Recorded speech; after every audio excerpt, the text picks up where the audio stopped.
মুন্সিগঞ্জের এক মেয়ে আরেক মেয়েকে ভাগিয়ে নিয়ে যায়, দেখুন ভিডিওটা আর একটু শুনুন। নাকি ছেলে কোন আমরা দেখতেছি এটা মেয়ে। ছেলের বেশে মেয়েটি কোথাকার সদস্য সেটা আমাদের জানা নেই। ছেলে সেজে প্রেমের ফাঁদ পাতে ফাতেমা জান্নাতুল আফরিন, নাম পাল্টে হয়ে যায় আফরান আহমেদ। মোবাইলে ভিডিওটা ভালো লাগলে শেয়ার করে দিবেন। করে তোলে মুন্সিগঞ্জের রাদিয়ার সাথে। এরপর দীর্ঘদিন চলতে থাকে তাদের প্রেমালাপ।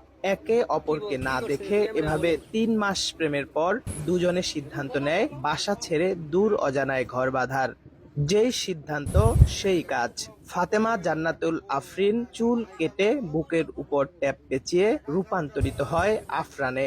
তার শেয়ার করে সবারই দেখার সুযোগ করে দিবেন। মুন্সিগঞ্জের রাদিয়া। নারায়ণগঞ্জের সাইনবোর্ড গিয়ে ফাতেমা জান্নাতুল আফরিন ওরফে আফরান আহমেদের সাথে দেখা হয় রাদিয়ার।